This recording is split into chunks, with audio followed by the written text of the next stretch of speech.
So this is why I love the people who come and visit me on this channel and who join in on the live streams and leave messages. Tom Hall is always leaving interesting comments, and thank you, Tom, for sharing them. And I wanted to just share part of his comment today where he says, "The state of the world is making manic depressives of us all. I am convinced that the future we have created for ourselves will dictate that our diets be plant-based, not out of compassion or enlightened self-interest, but as a dire necessity of survival." I'd have to agree with that, Tom. That doesn't say much about our moral or ethical evolution, but I believe it will bring relief sooner to the suffering than the slow pace of conversion in the shadow of global capitalism. After Obama, Hillary, and the DNC torpedoed Bernie's campaign, we had level-headed conversations about how underwhelming a Biden presidency would be.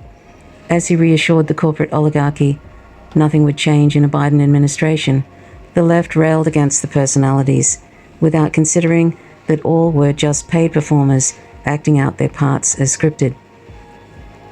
COP26 was a total failure and shocked the world, considering the prior 25 had failed as well. The internet left behaves much of the time like children scrambling for attention on a crowded playground. Yes, I sort of see it that way these days. It's sort of like a leftist version of some of what the right are doing, some of what it's probably not as extreme.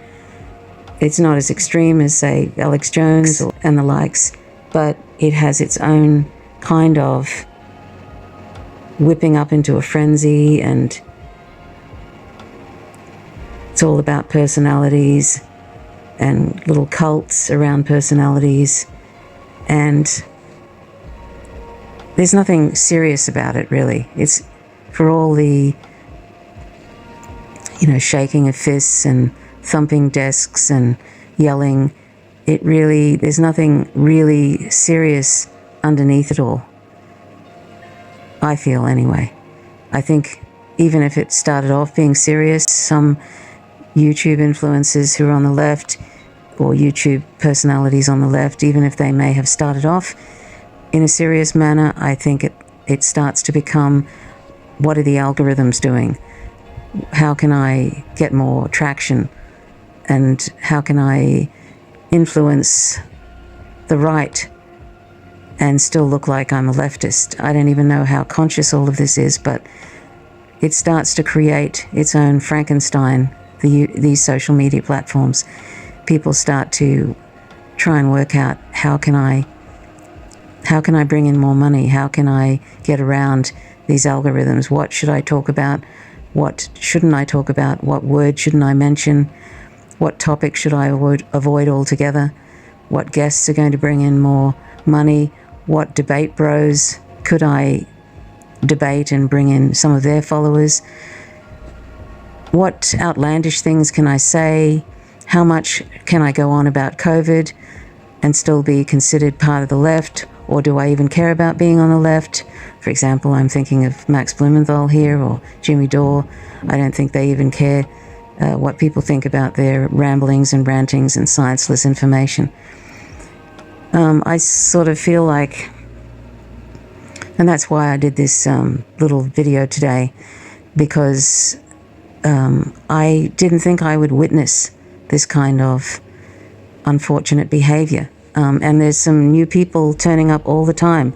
There's somebody new coming along behind these other people because they realize that there's money to be made from straddling both sides, from being sort of feigning that you're a leftist while appealing to right-wing talking points, right-wing groups. And that seems to be becoming more and more a thing.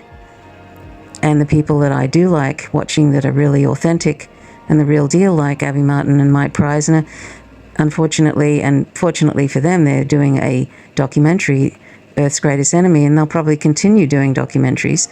But that means that they're not available online very much, or doing regular live streams or doing regular videos and engaging with the audience. So sort of we're left with people like the Jimmy Dores of the world and the Max Blumenthals of the world, who sort of will probably be looking for the next thing to rant about. And probably the next thing will be the climate crisis. They'll be going on and on, as they already have hinted to, going on about how it's all just a green hoax, that it's just an attempt by so-called green corporations or green whatever, to green people, to make money. Well, that's capitalism. While you have capitalism, everybody's going to be making money on whatever, and they'll find a niche. They're doing it with veganism. But the fact is, I would prefer people be making money from doing things that might benefit the planet than having these oil barons and Charles Koch and people like that putting money in their pocket and having them doing very well. I'd rather have the former. But anyway, we'll go on. I'll just read a little bit more. The internet left behaves much of the time like children scrambling for attention on a crowded playground.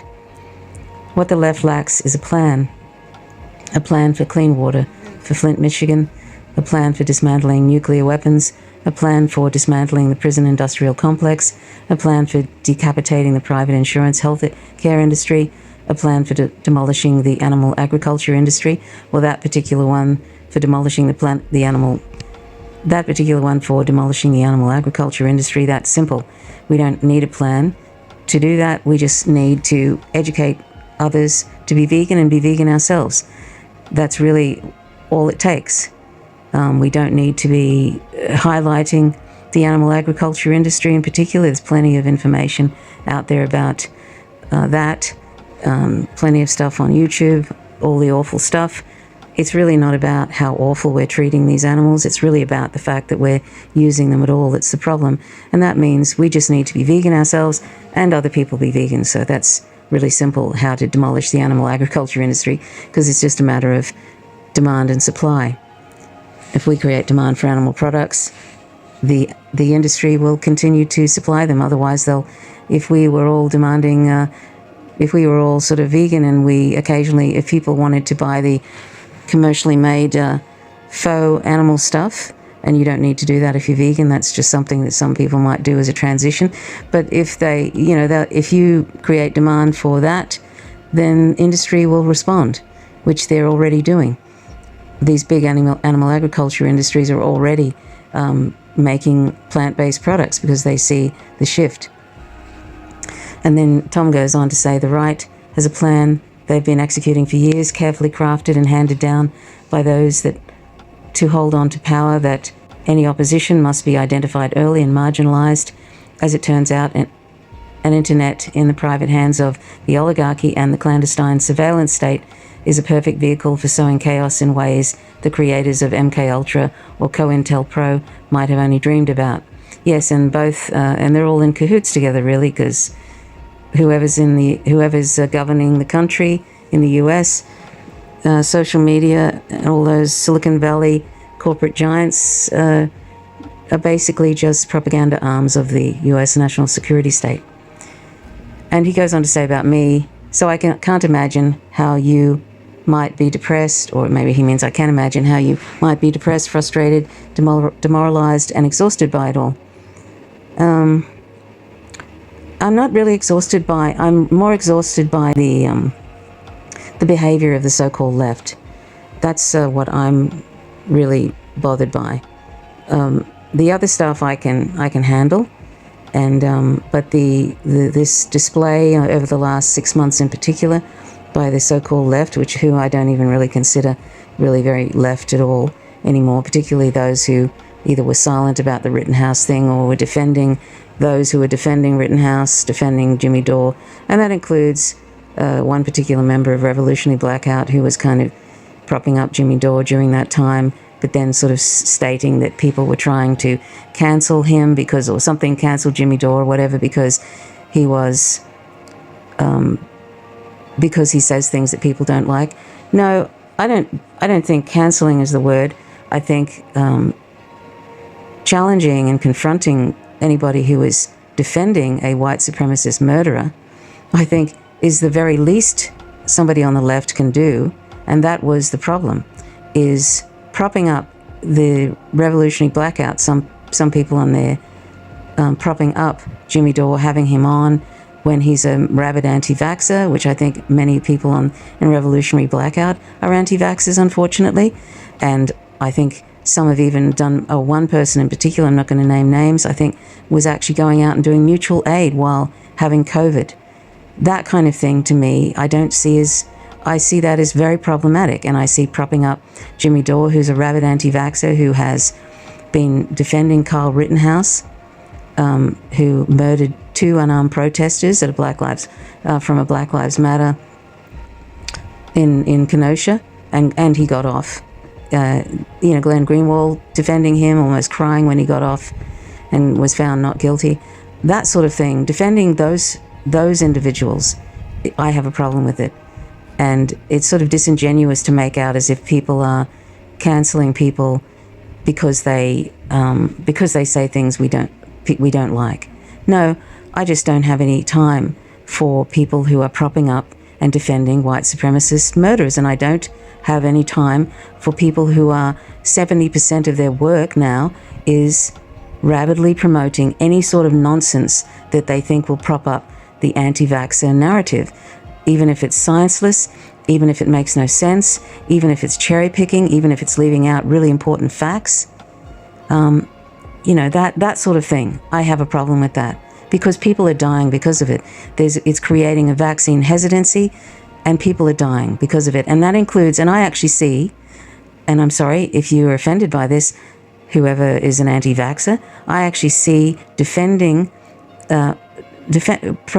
these narratives, these scienceless anti-vaxxer narratives, and I'm putting aside the mandates and the passports. I don't personally believe in that. I believe it's carrots and sticks, and carrots versus sticks is best, and education is important. But in the United States, people don't trust the government. And there's a funding by Charles Koch, the billionaire of the anti-vaxxer movement, through a network of opaque non-profits. All of that's going on. And these so-called leftists who have been promoting this anti-vaxxer narrative haven't even mentioned Charles Koch funding this anti-vaxxer movement. What does that say? I have a problem.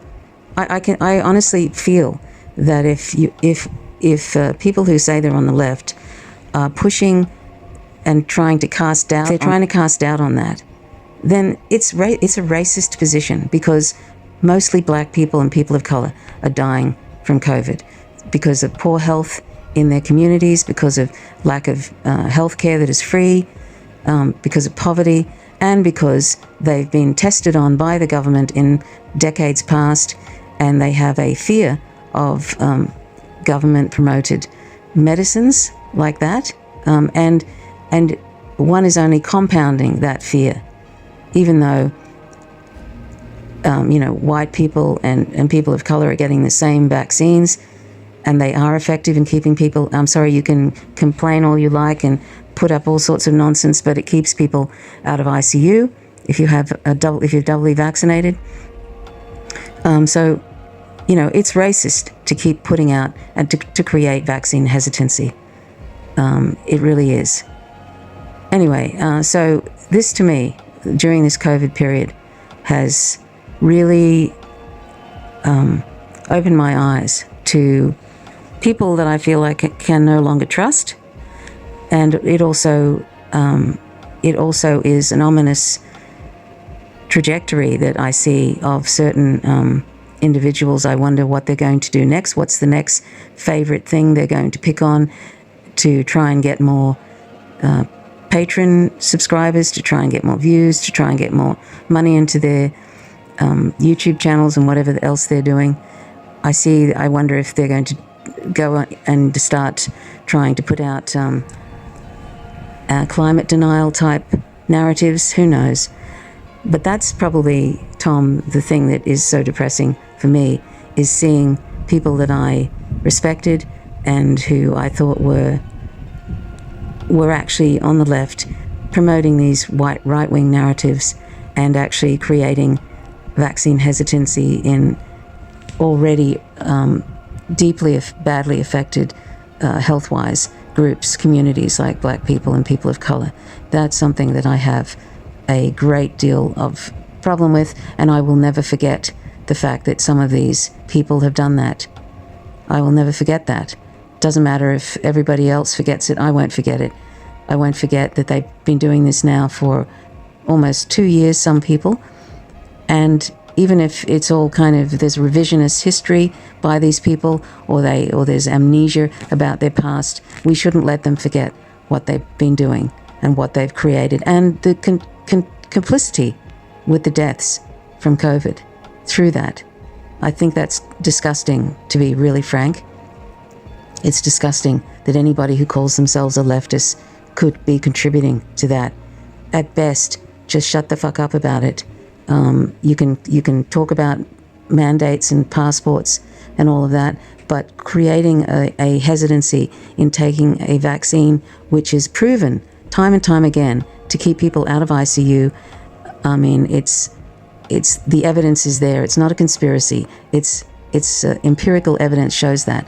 To create hesitancy and probably I would say contributing to the deaths of many Black people and people of color. So, but thanks for your comments, Tom. I saw this comment today, and I just thought I would use that to expand on some of those issues and to say that we should not forget who has been contributing to the vaccine hesitancy, which in turn I feel is a racist thing to do and has contributed ultimately to people dying, getting long COVID, etc. Anyway, thanks for your thoughts, and thanks for listening. This is Faint Signals from Vega. Till next time. Bye for now.